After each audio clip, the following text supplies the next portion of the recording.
personal views and opinions expressed by our podcast guests are their own and are not legal advice or official statements by their organizations.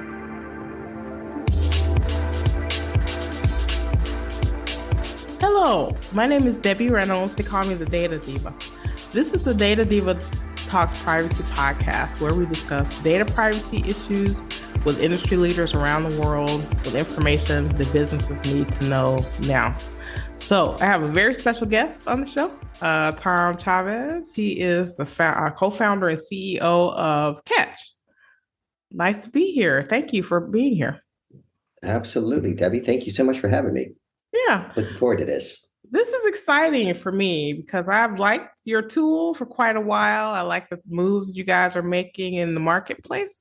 And I thought it would just be a great opportunity to sort of take a deep dive in sort of why you decided that you needed to create a company like Ketch and, you know, sort of your journey into this privacy world.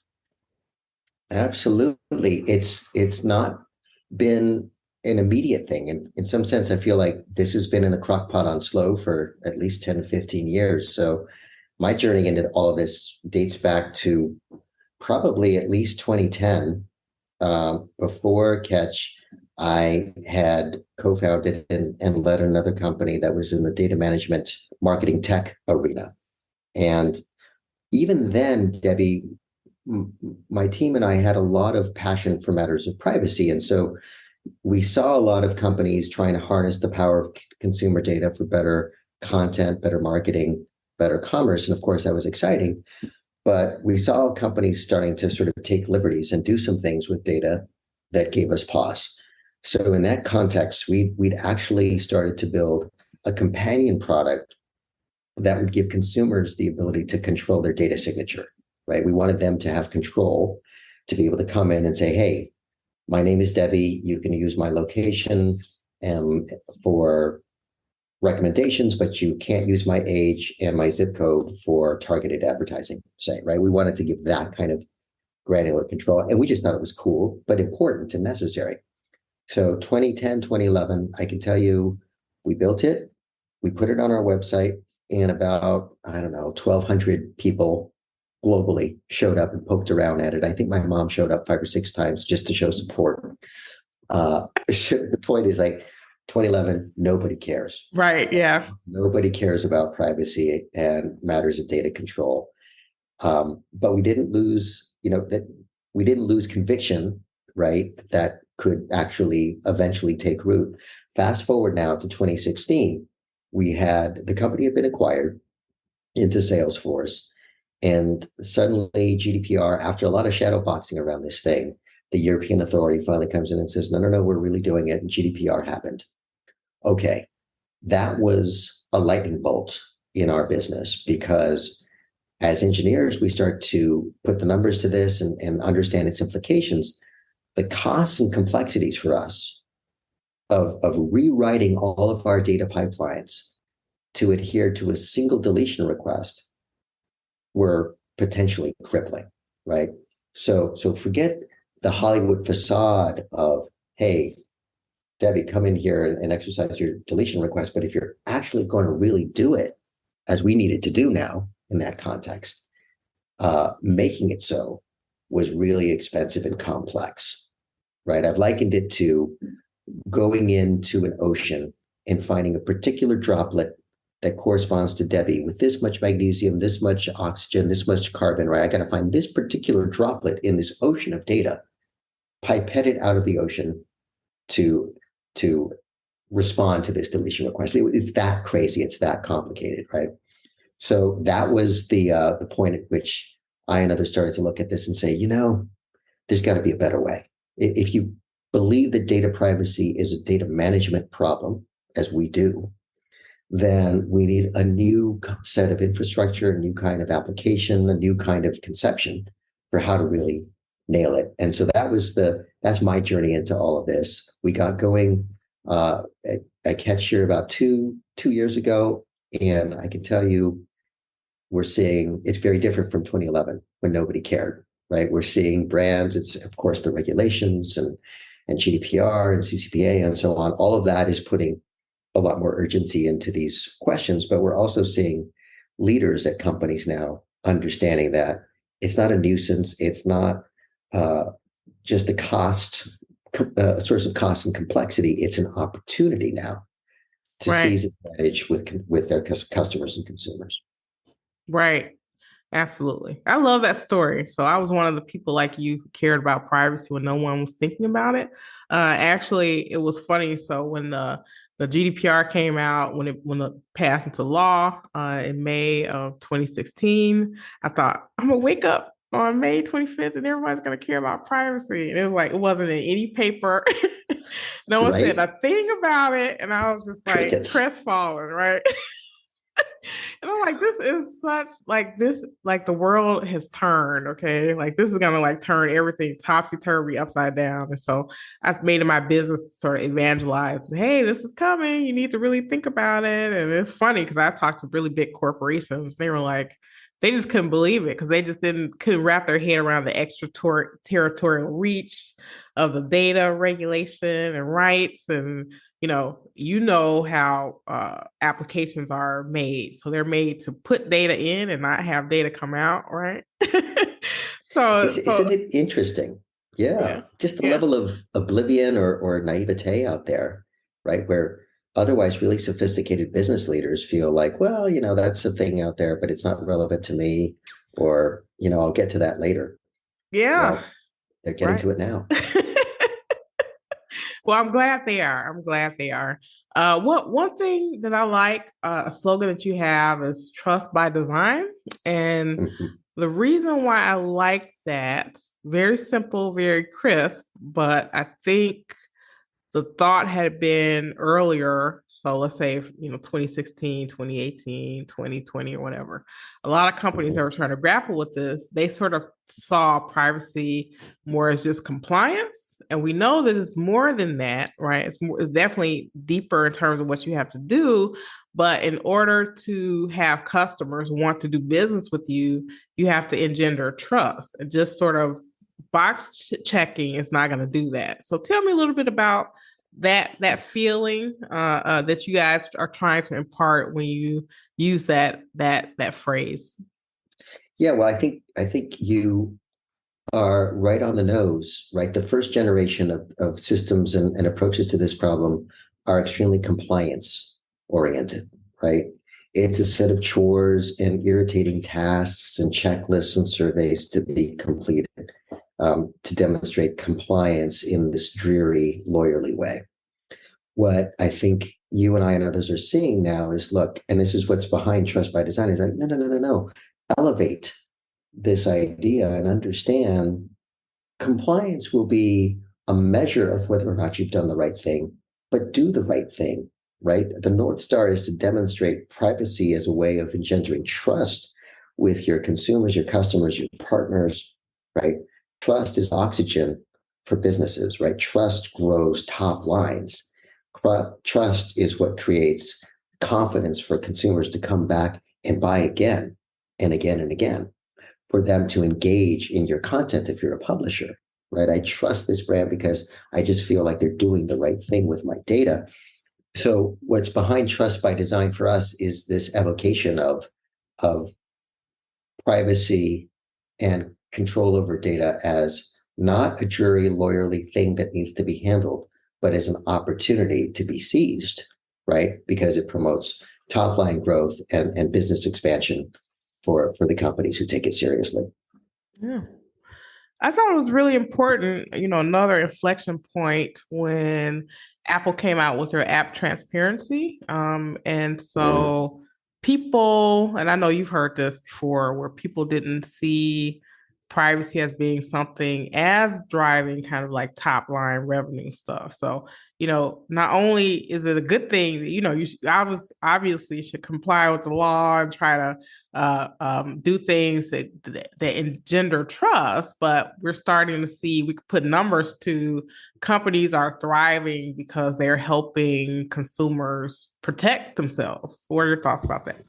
Exactly. Well, listen, I mean, I find it so interesting, right? When Facebook raises its hackles and gets all irritated about the iOS move. Listen, if customers and regular consumers didn't have a problem with it, presumably when they see that opt-in, opt-out sign from iOS, they would just say, oh, no, that's keep using my data. That hasn't happened, right? The point is that so many people had no idea the data that's being collected and used in darkness without their permission, without their awareness even, right? And so I think it's just, it actually is almost unconscionable. I think we're going to come to a time, Debbie, when we look back at this and we won't believe that that actually happened. I know that sounds crazy today, but we're going to look like, really? They were just taking your data and they didn't even ask permission, and it was all, and nobody knew, right? And now we're shining a bright light on this. And when you shine a bright light on it, the cockroaches scramble, right? The Kachava FTC move. And, my team and I have been in and around these data supply chains for many, many years or decades now. We've seen some really, some crazy stuff. Now, I also like to say, look, if you're a consumer and you're happy to trade off convenience and utility for privacy and security, you should make that choice, right? Back to the iOS Apple, like if I get a shot and I can choose, there's nothing untoward, right, about taking your data as long as you've consented to it to do things that presumably give you more of what you want. There's nothing untoward or nefarious about that. But the premise here has to be that you get to consent. You have to choose. Yeah. Yeah. Consent can be tricky. Unfortunately, people, as you see, consent to things that aren't in their best interest. And part of that is around transparency, right? Because they don't really understand what's happening. Yeah. That's right. And so, look, that's where your work and in educating people and shining a light, illuminating these things that otherwise seem kind of boring and dark, right? There's still a lot of work to be done there. We can solve a number of the challenges, I think, through technology, but that's absolutely not enough, right? There's a whole education imperative over here too. That's true. I agree with that all the way. So I want to talk to you about DSAR. So I have a issue with DSARs, and that is because when these regulations started to come out, especially the GDPR and a lot of other regulations started to say, oh, you have to do data subject access requests, everyone and their mother decided they wanted to create like a DSAR feature, right? And a lot of what we're seeing is basically like a ticketing feature tacked onto stuff that doesn't have anything to do with privacy. It doesn't connect with anything. So, I feel like there's too much noise in the marketplace around organizations or companies that are just sort of tacking on these things. But I like the way that you guys have built your system. So you built it, from not from the outside in, right? I mean, you actually built it from the ground up, as opposed to making it sort of like window dressing and not have stuff happen in the background. So tell me a little bit about that, because I feel like that's very different than other tools. Yeah, look, it is, as you say, a funny thing. And it's okay, right? It's developmentally appropriate that we be at this stage where, okay, we have a deletion request and we have to do something about it. There's a consumer interaction, right? I need to have a way to show up to a brand and say, my name is Tom, I want you to delete me. The trick or the problem here is that you called it window dressing. I call it the Hollywood facade of privacy. So I set up this experience that makes you think I'm capturing your request and actually doing something. And people really can't. I'm sure you and I, Debbie, have conversations all day long with business leaders who have adopted one of those first gen solutions, and they think that they've got it handled. So the shock and the scandal, I tell you, the scandal of realizing what they actually got was a ticketing system, right? It's a system that captures a consent signal, or I'm sorry, a deletion request, and then it's sort of like Zendesk, right? Or one of these ticketing systems, like, well, I have a workflow now, and you need to walk that ticket around the company to make sure that Debbie's deletion request is enforced inside the subscription system, and then inside the registration system. Wait, we have all of these other third party. I have an email newsletter system that I use, make sure that we handle it there. There's no actual orchestration of the DSAR happening in a machine-based way. So when we come back to data privacy as a data management problem, what we mean is, no, you can't just have the window dressing. You've got to actually do the thing. And this is where we need to put the machines to work. Having a privacy program manager walk that ticket around the company in our book does not count as privacy enactment in any universe, right? I mean, but the shock and the scandal again, and it's sort of where we're at, and that's what makes the space so exciting. Is like, okay, let's collapse the costs because you have companies now throwing bodies at the problem, hiring privacy program managers and engineering teams writing bespoke code to handle. Oh well, we had it handled in California, but now Arizona's about to do a thing. Oh wait, Virginia, I got to go and sling a bunch of new code to respond to all of these new privacy regs. It's unsupportable. It's just way too expensive. They're understanding like, okay, I got to turn this into an API driven software thing. I can't just have the patina of privacy anymore. Right. Absolutely.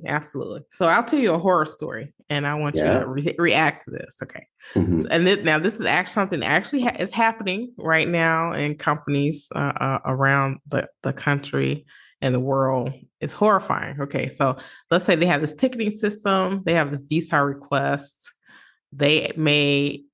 Companies may actually create separate, like new buckets, new databases of data that they think they want to query for these requests. Then they're trying to go through and redact data from that and then produce it to people in PDFs. Holy guacamole. Holy guacamole is my primary reaction to that. but no, I mean, we've seen some of that too. And part of the way that we know it's the path to total despair and desolation is because in earlier times, a decade ago, we might have, we were in the bowels of those kinds of systems running similar kinds of moves. They don't scale, right? When you get to any kind of density of consumers, right? You have tables, and like you're saying, with millions of rows, millions of columns, right? Duplicating every single one of those, right? And then trying to redact or manipulate the data in the derived data set that you created. It's a Tower of Babel, right? And your engineers, and by the way, and the CIO starts to pay attention now and says, wait a minute, what in the world are you doing? We can't pay that AWS bill for that thing that you want to do. We're going to bankrupt the business if you keep on carrying on in that way. So there we are again. It's not like a duplicate, redact, and gum tape and glue it together. You have to have a systematic data management solution to the broader problem. But my core reaction there, Debbie, is holy guacamole. It's crazy and sad. Yeah, you don't have to do that. We have tools. We have automation, right? So, especially if the data is already electronic, connecting to a system like Ketch can connect to those systems and do that deletion electronically. So there is no creating a new bucket of information. There is no redaction. There is no PDF creation, because you're just creating just a mess at that point. So I think I would love to see people try to do more automation. And I love what you said about scale, right? So, if you get 10 of these types of requests, you're going to be, want to jump out the window because it's just that hard. It's akin to like, you make an airplane reservation on your favorite airline, right? And now, wait a minute, my plans changed. I got COVID or I'm not traveling after all, whatever it is. I'm going to cancel. It's akin to like United Airlines. Oh, Debbie canceled a reservation. Let's create another data set with all of our records corresponding to all the reservations, but redacting Debbie. I mean, it's absolute crazy town, right? The way these kinds of duplication, bespoke manual redaction procedures work. It's again just totally unscalable. Yeah. Now let me talk to you about the bucket creation. Okay, so this is another way. So not as bad as the PDF redaction thing, but still bad where where organizations say, okay, we have this problem, and in order to solve it, we need to take data from everywhere and put it into a new bucket, right? So you're creating more duplication. Duplicates are a problem within organizations already. They're proliferating. But I don't think, and I like the way that you guys are attacking this problem. Like you're saying, look, Right. we'll find your data where it is. You don't have to move it different places, and we can communicate with those systems. So tell me a little bit about that. Yeah. Well, let's establish the context. And what you're referring to is what we call the data everywhere problem, right? I've got data on-prem, I've got it in the cloud, I've got relational, I've got new SQL, NoSQL, like I have new frameworks like Databricks and new platforms like Snowflake. I mean, I got data everywhere. So just from a first principles perspective, right? When you think about, and then we did this maybe a decade ago, it's like you could just create a new cluster. You could spin up clusters and you could create a new data set because the scale wasn't as extreme as it is today. If you tried to do that in 2022 for a business of forget, a large business, just, a medium-sized business, anything that is not just a corner store mom and pop, you try to do that. And first, again, just in terms of the volume of data, there's no chance, but also in terms of the variety and the velocity of those data sets coming, existing in those different formats, in those different systems, the horse is already out of the barn. You can't wrap your heads around it and try that duplication technique, which is how a lot of people are still approaching it. So we came at this, Debbie, from a totally different perspective. We said, if we're going to crack this nut, we have to bring control to the data wherever it lies, however it's used. I was talking to a noted computer scientist who focuses on privacy and security. And when I was explaining how we do it, he, in a maybe slightly dismissive way, says, so really what you're creating is kind of a control fabric. I would think of it more as like an annotation layer for data. And I thought about it for a minute. I said, I'm okay with that, right? I mean, if you want to think of it as a way to, at every column, every row, every cell, right? Bring it back to that earlier example we talked about. I now have the right to show up and say, my name is Tom. You can use my age for recommendations, but not my location. And I don't want to see targeted advertising. And you can use my household income for music recommendations, whatever, right?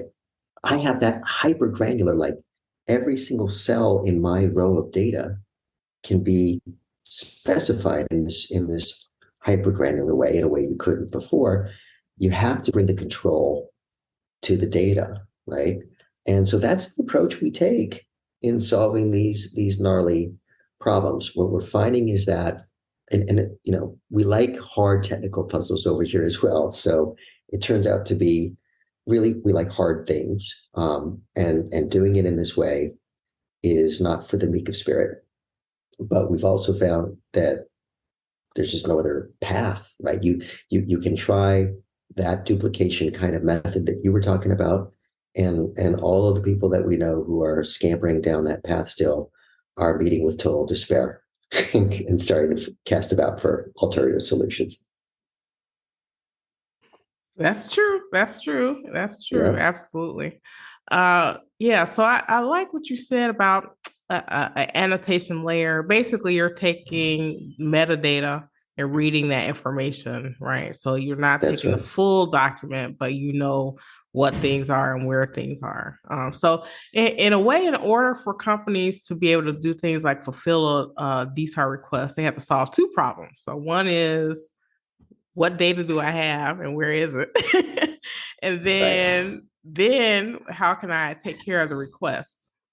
So That's right. that is, I feel like some people say, well, I had this DSAR problem, but really a lot of your problem is that you don't know where your data is. That's the first thing. That's the first thing, and that's where they get you, right? Because think about it, in a deletion request, okay, Debbie wants to be deleted. Well, how do I mean, where is Debbie, right? And reaching out across that broad sprawl of complex data systems that we talked about, you have to have a programmatic approach for discovering and surfacing and classifying the types of data there is such that you can respond to that deletion request whenever it comes. The first generation of those systems were really focused on kind of creating a catalog, right? And IT CIOs liked it because it gave them a sense of control and things are in order. My house is in order. I know where my data is. The problem is a lot of those systems were generating results that satisfied curiosity, but weren't actionable in a real time, inline kind of way, right? So in theory, I can go and query this catalog to find Debbie's data, but connecting it to those systems, right, in a programmatic way, the way we think of, the way Google crawls websites to discover what's out there for purposes of search, there's a similar kind of idea at work over here in the way that we attack the discovery problem. The second piece of what I heard you talk about, though, and this is why I say this is not for the meek of spirit, don't try it at home, is you now actually have to enact and enforce across all of those systems. So if we're really going to make it programmatic, right? If we're going to move from privacy programs to programmatic privacy, I now need to have a set of connectors and adapters and turnkey integrations that remove the gore of, okay, if Debbie's going to be deleted, I need to have a programmatic way of reaching into my internal systems to make it so without walking that ticket all around the company and calling in favors from the IT friends to actually reach into those systems and do it. So that's hard. But on the third party front now, for us, sending an email to privacy@hubspot.com does not count, right? Because now you just have a privacy program manager on that side who needs to walk a ticket around the office. So having an API based approach and the connectors, right, and the APIs that can actually enact those privacy instructions, it's really a kind of a monolithic undertaking, right? When I think about it, Debbie, I'm tired just talking about the complexity here that we have to conquer to get it right. But that's what we're doing over here, and it's working. Yeah. So one thing I want to talk to you about is so I help people evaluate tools so they want to bring it in house or whatever they want to use it. And one of the hidden costs that's come up, and I know that you'll have an answer for this, is the connectors, the middleware, right, the API or whatever. So it's like, okay, you get this nice shiny tool, and then on the back end, you have to pay for this consulting time to have these connectors created. Now, you guys, and I actually quiz you all about this. So quite a few, I even threw in some esoteric ones that I thought, well, I wonder where they have it. You guys had all the ones that I thought of. So I was like, okay, this is good. This is great. So tell me about the APIs and the connectors that you guys have already built. Yeah. So I hope you don't quiz me, Debbie, because I have a hard time keeping track of that monster list myself. It's really a remarkable, but now, yes, it's monolithic and it's hard, but it turns out that there's this what developers like to call a pattern, right? Once you do it once, it's not to say that you're starting, that it's a turn of the snap of the fingers for the next one, but you start you've paved these paths through the jungle, and you start to understand the way to actualize, for example, a LinkedIn request, right? And that it's not an exact replica of what you have to do for HubSpot. I'm just fixing ideas with a couple of examples, but they rhyme, right? And so what we're doing effectively is for the companies who have well-formed privacy APIs, and companies like HubSpot and Salesforce fall into that category, we're creating if that's the right hand, we have a left-hand privacy API for the customers we serve that is activated through that middleware that you talked about on our platform. Okay. There's also an interesting set of customers who kind of sort of have some sockets open, but not really. And so what we had to do there is what we call materialization. So you kind of have, the bits and pieces of something that could be turned into a privacy API. By the way, a lot of these are audience-oriented advertising APIs. So they don't exactly sing and dance and speak privacy, right? But we have the raw materials in place to effectively materialize an API, a socket for them to catch a privacy signal programmatically.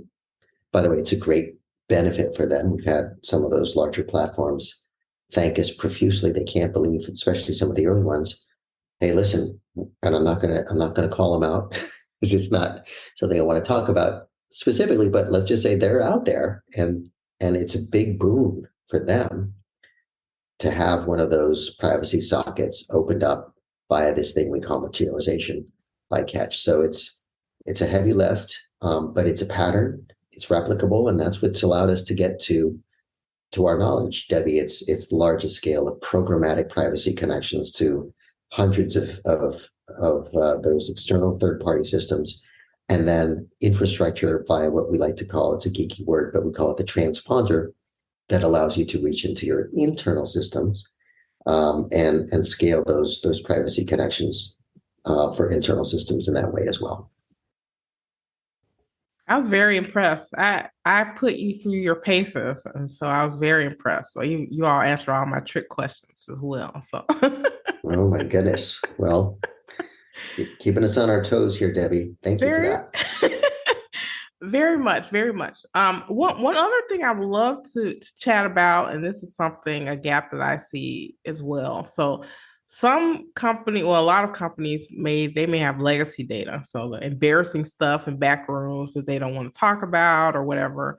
They may be old and may not be able to be connected to, but you can still in your tool manage those data sets, even if you can't connect to them. So you can even like put a record in there so that you know that you have, this can be the place where you record all the different types of data that you have, even if those companies have to do a manual process for some data that doesn't have connectivity, or it's like super duper ancient, which I think is a plus, because a lot of times when people do these systems, they have to create a whole separate system to track these other things, right? So I think that's definitely a benefit. Definitely. Yeah, thank you. Yeah, look, as you point out, there are some companies that are ready for fully programmatic. I remember some early customers asked us if we could reach into AS400 legacy IBM AS400 systems. Okay, there's a middling kind of approach that we take, to your point, to handle it. But if we've committed as we have to this sort of data everywhere idea, it's on us to figure that out and make it easy for our customers. What frustrates, and we're talking to our customers who are on those first gen systems, you gotta, and I'm sure you see this as well, Debbie, like the frustration and the anger, like they thought that they were getting privacy automation, and they got a ticketing system, right? They're pissed, right?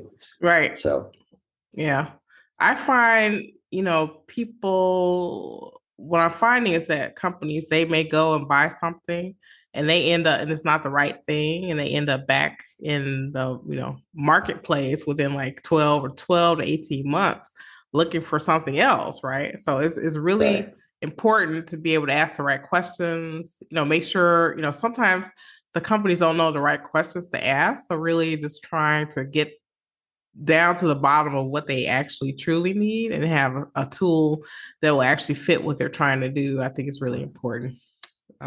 Listen, we just along those lines, we have this architectural principle. There's trust by design, infuses everything we do. Deploy once, comply and control everywhere is how we pay it off architecturally, right? And another source of frustration that we've seen with customers on legacy first gen systems is this feeling of like, really, so now Virginia came out with a thing, and that's another module. Are you really going to do that to me? Like, the onesie twosie, it's death by 1,000 cuts and a million regulations. Our view is like, no, that's crazy town. If you buy a privacy solution from us, it's set it and forget it. Configure it according to the policies that you have in mind for your business, and that's important work for you to do. But if and when the privacy demons go bump in the night on Ketch, you're good because the machines are humming as they ought to be Right. to handle all of those privacy problems wherever they or issues or requests or consents and disclosure and rights wherever they occur. Absolutely. So I would love for you to chat with me about a study that you did, that Ketch did, called The Person Behind the Data Consumer Privacy Perspectives. I would love you to chat about some of the great insights that you got around what people really want and what's their kind of feeling, taking their temperature about privacy. Absolutely. It was you start one of these studies. We did this in partnership with a research firm, Magna, and you always start with a theory, right, as to what you think you're going to discover and what you're going to hear. I can tell you that this time we were actually quite surprised by some of these results. By the way, and back to 2010, 2011, Debbie, what a difference a decade makes. Because right off the bat, there's sort of three key findings that I would call attention to here. The first is that more people, and this is a study conducted with thousands of participants in various geographies, more people across the board value data privacy than sustainability, diversity, inclusion, right? We sensed that the drums were beating and people were glomming onto it, but we could not have expected that this was going to be something that they valued more than other really, really important things like sustainability and diversity. The second key thing, and this one didn't surprise me so much, but it was good to have it affirmed, is that consumers are not zealots when it comes to matters of privacy. They're absolutely okay with the value exchange. I give you my data, you give me something back. There's a give to get, right? And there's no scandal, there's no worry, there's no moral issue at stake here for consumers. They're very comfortable with that idea, right? But they want, if they're going to give, they want to see a get, right? And so that was the second key finding. And the third, and this is the biggie. The third was that, in fact, and this is to the earlier point about top line benefits and seizing opportunity as opposed to just complying, consumers with brands who show a commitment to transparency and privacy, consumers for those brands demonstrate a 23% higher propensity to purchase. 23%, right? So if you're a CMO, right, and we've worked with a lot of CMOs over the years, when you say 3% improvement in propensity to purchase, that gets everybody up out of their chairs, right? 23% is tectonic, right? And it's not anecdotal. It's borne out by the numbers. And so that, I think, it also explains, look, I mean, we're also just reflecting, I guess, with this study, the broader shifts in the market, because we're seeing the CMOs now flocking to these questions of privacy because they understand it's a way of committing to their brand and reputation and the promise that they make to consumers. But it's also a way, if you have 23% improvement in propensity to purchase, that's money, that's growth, that's revenue. Right. So those were the three biggies that we discovered in this study. And just for the listeners, you can go to the Ketch website and download a copy of that study. It's really cool. I love that. I'm glad that you all were able to get those insights because it's true. I feel like there's a gap where people need help, right? People need more help than they can't help themselves enough. So they need, tools or companies like Ketch to help them help themselves. So, I feel always as a consumer as well, if I had to choose between two different, competing products, I would choose the one that was more privacy focused because I'm like, okay, that's something I really care about and they can help me help myself. Absolutely. Yeah. Absolutely. So if it were the world according to you, Tom, and we did everything you said, what would be your wish for privacy anywhere in the world, whether it be law, technology, human stuff? Oh boy. King for a day, at least in the realm of privacy. Yes. I, you know, I would want to see through a combination of, I guess, legal codes, but ideally and primarily through business adoption. I would like to see a pervasive, always on sort of privacy fabric that allows every consumer at every touch point with every company on every device in a beautiful way, not like a cumbersome, oh my God, I got to click through 14 of these pesky things to get to the thing I want, but in a beautiful, well designed way. By the way, there are a lot of companies who, it doesn't have to be cumbersome. I'd love to see this privacy fabric cover the whole world. Anytime, and to courteously persist at the moments when I want a thing to come back and say, hey, Tom, if you'd like to get more of what you want here as you engage with this brand, you can tell them your zip code and they'll be able to customize something like in the moment of truth, not 14 things that I had to crunch through at the beginning, right?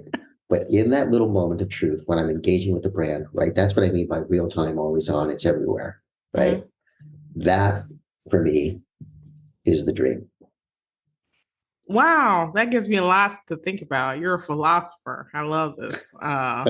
Within the moment of truth. So I think that is probably a note towards the future, because as we get into things like the metaverse and different things, I feel like consent will have to be more incremental at some point, right? Based on what you want to do. And so, thinking of, like you said, thinking of it like you get slammed with 80 pages or 14 check boxes at the beginning of a thing. I don't think that's going to flow in the future. So being able to have kind of that real time in the moment opportunity to make a choice, I think is the way of the future. Yeah. Listen, I mean, and as a writer once said, the futures are already here. It just isn't evenly distributed yet. If you think about what's happening in personalization and all the ways in which we take it for granted today, right? When you go, whatever news site you like to get your news from, or when you go shopping, hopefully not just on Amazon, but other places, we're now all attuned and anchored on the expectation that the brand will come back and offer me something that is sometimes even a little eerie, like, wow, that's really good. How do they know I like that? Well, behind that screen is a set of personalization technologies that they have perfected for purposes of selling you more stuff and marketing to you more effectively. All of that possibility is ready and absolutely within reach when it comes to privacy. You know what I mean? Like we've already done it. It's not like we're splitting the atom here and starting from scratch. We have the patterns. We've done it in other domains. We just haven't yet brought it to privacy. By the way, if any Apple people are listening here, my challenge to them is, okay, we have these, you give us these beautiful experiences and these beautiful devices, and you follow, the patterns that your founder established to make it beautiful and elegant for people. Why can't you do the same for privacy? Right. With Apple, I mean, I still get these long, ponderous privacy things. Why can't you make that beautiful? Right? Give me an 18-page thing I'm not going to read. How about you treat me respectfully and bring the same kind of beauty and discipline you bring to the creation of all of your other experiences with me, bring it to privacy too. Wow, I love that. Why not? I love that. Yeah, I'm going to quote you on this. This is great. I agree with that. I agree wholeheartedly. Something more simple. So I say you should be able to tell it to an 80-year-old or an 8-year-old. So it needs to be simple and plain, in my opinion. By the way, like in our day jobs, Debbie, a lot of people now are doing these Zooms and then they record the Zooms, right? We ask courteously at the beginning. I'm on a lot of these Zooms. People have Gong or other systems or Zoom. They just ask, can I get your permission to record this session? That's nice. I like that, right? We all appreciate that at the beginning, like the courtesy, the above board, hey, that note-taking thing that you see on your screen, we're going to record the call. Is that okay? Right? Mm-hmm. We have little courteous patterns of that in all other places. And so when I hear people say, oh, it's too hard and it's clunky and we don't like it, and like, man, you got it all wrong, because every other place that we could point to where people gain consent in a courteous fashion, it actually, when people ask me, can I record you? I like them a little more. I trust them more. Mm-hmm. Oh, wow. Deep thoughts, deep thoughts. Thank you so much, Tom. This is fantastic. Well, thank you so much for being on the show. I really appreciate it. People definitely go to the Ketch website, check it out. I was very impressed with what you guys are doing. And I love that you have kind of that good foundation of just the idea that this is just the right thing to do, so it's not just, not just zeros and ones. There's feeling, there's purpose behind it, and I think you're doing a fantastic job. Well, thank you, Debbie. Let's keep working together to make privacy cooler and more purposeful and powerful for everybody. I agree, and we shall do that. Thank you so much. Thank you, Debbie. Talk to you soon.